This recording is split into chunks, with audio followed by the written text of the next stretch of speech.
Go. Good afternoon, everyone. First of all, I'd like to thank Mary Rose Salubre for having me and to our moderator, my friend, Sally Masian, for kindly introducing me. My advocacy is to raise awareness of psychological domestic violence, to help unknowing victims like I was at the time, and to inspire overseas workers to do whatever it takes to have their educational qualifications recognized in their adopted country, Australia, enabling them to work in their much loved profession. For this reason, I have written and published my memoir, A Pebble That Floats. The first part of the book details the psychological domestic violence I suffered during my marriage in the Philippines. The second part details the difficulties I encountered to find work and to obtain admission to practice as a solicitor in Australia. The third part details how I met my genuine love in Australia and the happy life we share at retirement. Speaking of psychological domestic violence, abusers often use a form of psychological manipulation known as gaslighting. It is intended to cause self-doubt in the victim by questioning their own judgment or memory. It aims to lower the victim's self-esteem in order to have control over them. The abuser may alternate between ignoring and attending to the victim so that the victim lowers his or her expectation of what constitutes affection. The victim is usually unaware of the manipulation and will keep trying to please the abuser. It may result in confusion, self-blame, depression, nervous breakdown, and in worst cases, suicide. Or alternatively, when the victim is empowered, termination of the relationship.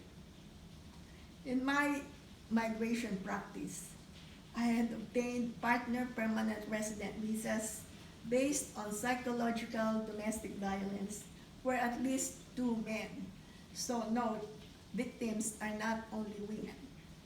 In my case, gaslighting started almost immediately after our grand wedding reception as we entered the honeymoon suite of the Intercontinental Hotel in Makati, Philippines.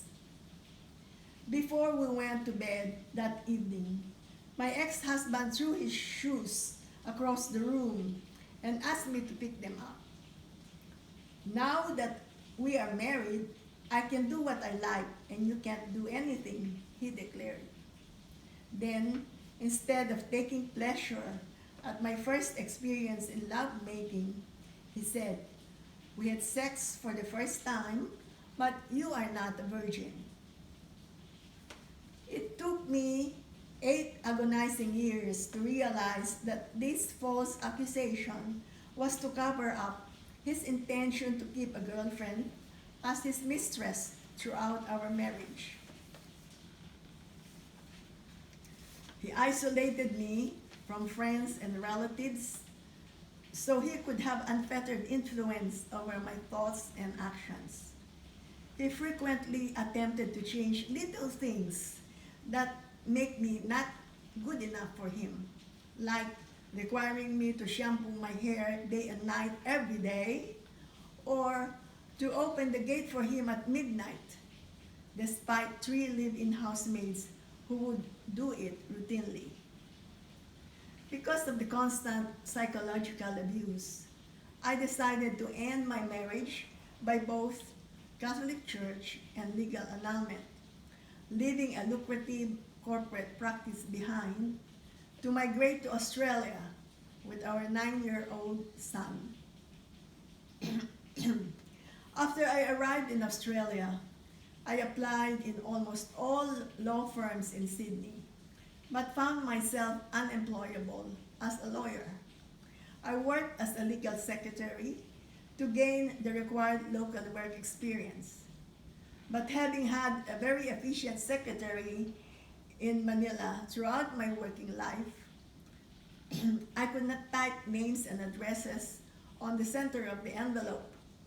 Naturally, I got sacked after 2 hours, and that served as my local work experience. I did attend interviews later on, only to be humiliated by being greeted with, "There is no vacancy, but we, partners, want to see what a Filipina lawyer looks like because all the Filipinas we know are all mail order brides."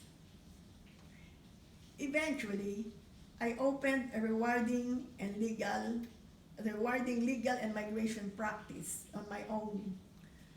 Obtained 90% success rate for migration clients, obtained my client share beyond expectation in their husband's deceased estate, and negotiated beneficial terms in commercial contracts and conveyancing matters.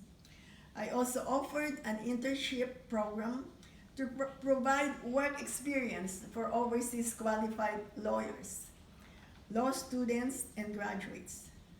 Authored and published online a standard operating manual to guide small offices and migration precedents for migration agents.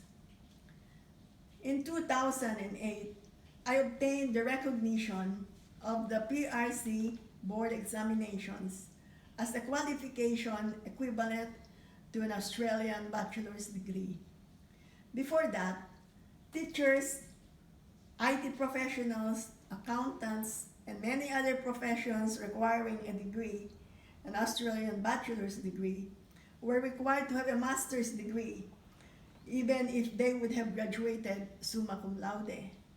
If they did not obtain a bachelor's degree in one of the only 4 recognized educational institutions at the time, UP, UST, De La Salle, and Ateneo. How could I have achieved all of this for others and for the common good if I did not free myself from being a victim of psychological domestic violence? And what could have happened to me personally if I did not end my traumatic marriage? Now I can tell that at 73 years of age, I would have lots and lots of wrinkles, or perhaps I would not have survived cancer, insanity, or even suicide. My book, A Pebble That Floats, is available at reputable stores in Australia like Dimox, Angus and Robertson, and online at Booktopia and Amazon. The recommended book price of $25 for paperback and $4.99 for the Kindle version may vary at the seller's discretion. So please Google to compare the prices before you buy. Alternatively, you may request your community library to order the book so it can be made available for you and for others to borrow. I will be giving away free bookmarks to remind you of my advocacy and to read my book. So be sure to have one before you go. And my details are there, so if you want to contact me or invite me to any of your forum in your respective communities, please feel free to do so. I will have a book launch in Manila on the 25th of April with Vice President Leni Robredo as guest of honor, in line with her program on women empowerment. More information about the book and my advocacy can be found at videos at my YouTube channel, Maria Imelda Argel. I will appreciate it if you would like it. Thank you.